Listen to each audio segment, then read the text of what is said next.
Lecture du livre de Jasher ou le livre du juste.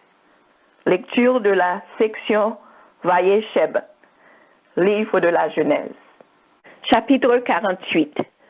Songe de Pharaon expliqué par Joseph. En ces jours-là, après la mort d'Isaac, Pharaon, roi d'Égypte, vit en songe que, pendant qu'il se tenait sur le bord du Nil, 7 vaches belles et en bon point montèrent du fleuve. Derrière elles montèrent 7 autres vaches, hideuses et consumées de maigreur. Celles-ci engloutirent les premières, et malgré cela, elles conservaient leur mauvais aspect. Et s'étant éveillé, Pharaon s'endormit de nouveau. Dans un autre songe, il vit 7 épis, pleins et beaux. Après ceux-ci poussèrent de la terre 7 autres épis, grêles et desséchés par le vent brûlant d'est, et ils engloutirent les premiers. Le matin, le roi, conservant le souvenir de ses songes, en eut l'esprit fort inquiet, et il se hâta demander devant lui tous les devins et tous les sages de l'Égypte. Quand ils eurent entendu le récit des songes de Pharaon, ils dirent tous d'une voix unanime: « Vive le roi éternellement! Voici l'interprétation de tes songes. Les 7 vaches belles signifient qu'à un certain temps, il te naîtra 7 filles. Les 7 vaches maigres qui les suivirent et les engloutirent t'annoncent que ces filles mourront pendant ta vie. Et voici la signification des 7 épis pleins et des 7 épis grêles et desséchés. Un temps viendra où tu bâtiras 7 villes dans différentes régions du pays d'Égypte, mais ces villes seront toutes détruites pendant ta vie. » Le roi ne voulut pas accepter leurs interprétations, car il voyait dans sa sagesse qu'elles ne rencontraient pas la vérité. Et il leur dit: « Comment osez-vous dire des choses semblables? Votre bouche n'a proféré que mensonges et fausseté. Prenez garde d'encourir la mort. » Pharaon fit ensuite rechercher d'autres sages qui vinrent se présenter devant lui, mais ils n'interprétèrent pas d'une façon plus satisfaisante que ceux qui les avaient précédés. Et le roi se ficha encore plus fort contre ceux-ci. Et il leur dit: « Dans toutes vos explications, il n'y a pas un mot de vrai. » Et il fit ensuite publier dans toutes les contrées de l'Égypte, savoir, tout sage possédant la science de l'interprétation des songes, qui ne se présentera pas de suite devant le roi sera puni de mort. Mais celui qui donnera au roi l'interprétation exacte et vraie de ses songes en obtiendra telle grâce qu'il sollicitera. On vit alors arriver devant Pharaon tous les sages, tous les devins et tous les magiciens d'Égypte, de Gessin, de Ramessès, de Taphné, de Tanis et de toute l'étendue de l'Égypte. Les gouverneurs des provinces, les princes et les officiers du roi y vinrent également.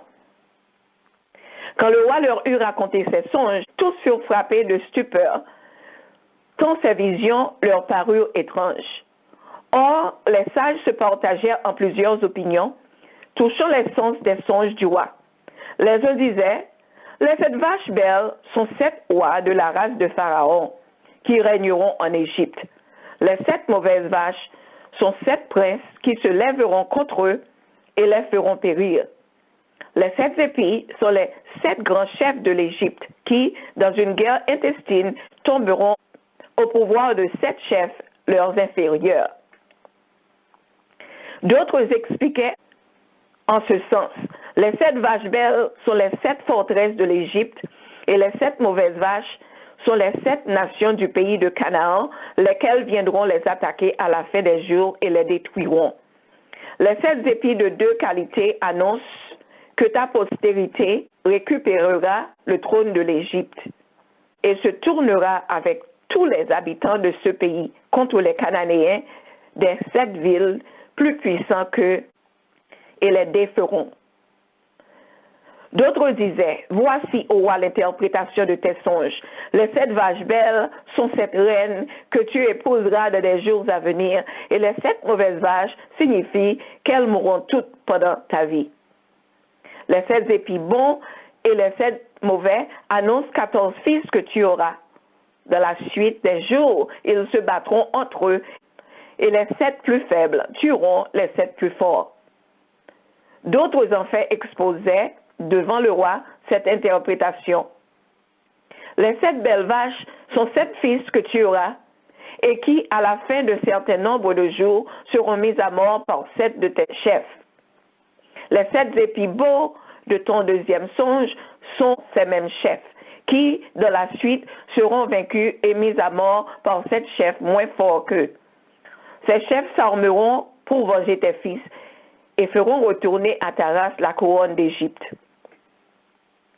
Mais le roi, dans sa sagesse, comprit qu'encore de ceci, nul n'avait bien rencontré.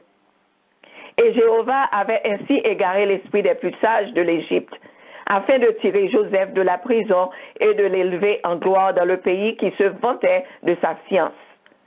Le roi, irrité jusqu'à la fureur contre les sages et les magiciens, les fit chasser honteusement de sa présence. Il fit ensuite publier dans toute l'Égypte l'ordre d'exécuter à mort tous les sages et tous les magiciens du pays sans en employer un seul.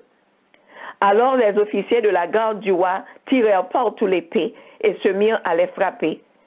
C'étaient ces sages et ces magiciens qui entretenaient le peuple dans l'erreur des fausses divinités. Et il arriva après cela que Mérude, le grand échanson, alla se prosterner devant Pharaon. Et il lui parla en ces termes: Vive le roi éternellement, et que sa puissance royale s'étende sur toute la terre. Tu avais sujet, il y a de cela 2 ans, d'être mécontent de tes serviteurs, le grand panetier et moi, et tu m'as fait mettre en prison avec lui. Pendant notre détention, nous étions servis par un esclave du chef de la garde du corps, hébreu de nation et nommé Joseph, que son maître, fâché contre lui, y détenait. Or, peu de temps après notre entrée dans la maison d'arrêt, le grand panetier et moi eûmes dans la même nuit chacun un songe. Le matin, nous lui racontâmes ce que nous avions vu en sommeil, et il nous en donna des interprétations qui se sont vérifiées avec une telle exactitude qu'il n'en est pas tombé à terre un seul mot. Maintenant, ô roi mon maître, ne fais pas périr inutilement des Égyptiens. Qu'il plaise au roi de faire amener en sa présence cet esclave, qui t'expliquera tes songes avec précision et d'une manière infaillible. Le roi, goûtant la vie du grand échanson, fit arrêter le massacre des sages de l'Égypte. Il ordonna ensuite de lui amener Joseph.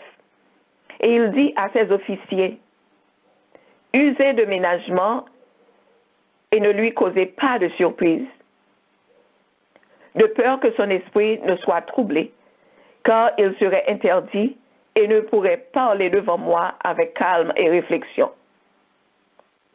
Et les officiers du roi allèrent et tirèrent Joseph de la prison et coupèrent ses cheveux et changèrent son vêtement usé et en lambeaux. Et Joseph vint en la présence de Pharaon, qui était assis sur son trône, revêtu de ses ornements royaux. Son manteau et sa couronne brillaient comme des éclairs par la quantité d'or fin et de pierres précieuses qui en relevaient les riches étoffés et la matière. Et le trône qui étincelait d'or, d'argent et de diamants avait 70 manches. Or, la coutume établie en Égypte pour quiconque passerait devant le roi et avait à lui parler était celle-ci. Tout personnage de distinction estimé du roi montait jusqu'à la 31e manche, et le roi descendait jusqu'à la 36e manche et s'entretenait avec lui. Tout autre ne montait que 3 manches, et le roi descendait jusqu'à la 4e et s'entretenait avec lui. D'après une autre coutume, tout homme qui savait parler les 70 langues pouvait franchir toutes les 70 manches jusqu'au siège du roi. Mais celui qui ne possédait pas toutes les 70 langues montait seulement autant de manches qu'il savait de langues. Une loi spéciale des Égyptiens, en vigueur en ces jours-là et rigoureusement observée, statuait que nul n'était apte à régner sur eux et gouverner leur pays s'ils ne savaient parler les 70 langues. Et Joseph, après s'être prosterné devant le roi la face contre terre, monta à la 3e marche et s'y arrêta. Et le roi descendit vers lui et s'arrêta sur la 4e marche. Et il dit à Joseph, « J'ai eu un songe que les sages et les magiciens n'ont pu interpréter selon la vérité. À la suite de ceci, j'ai entendu dire que tu es un savant habile dans l'exacte interprétation des songes. » Joseph répondit, « Que Pharaon veuille me dire quel a été son songe. Mais n'est-il pas vrai que les interprétations des songes dépendent de Dieu? » Et Pharaon fit à Joseph le récit de tout ce qu'il avait vu dans son rêve. Et l'Esprit de Dieu s'empara de Joseph à l'heure où il se trouvait en la présence du roi, et il connut clairement ce qui devait arriver à Pharaon pendant tout le cours de sa vie, et par conséquent la signification véritable de ce songe. Il dit donc à Pharaon que le roi ne s'imagine pas avoir eu 2 songes différents. Il n'y en a eu qu'un. Mais le Dieu du ciel a voulu lui annoncer avec certitude l'événement qu'il va amener sur la terre décidément et prochainement. C'est pourquoi il te l'a figuré sous une double vision. Voici maintenant l'interprétation vraie de ton songe. Les 7 vaches et les 7 épis de belle apparence sont autant d'années, de même que les 7 vaches et les 7 épis maigres. Le tout n'est qu'un seul et même songe. Il arrivera par toute la terre 7 années d'une fertilité extraordinaire.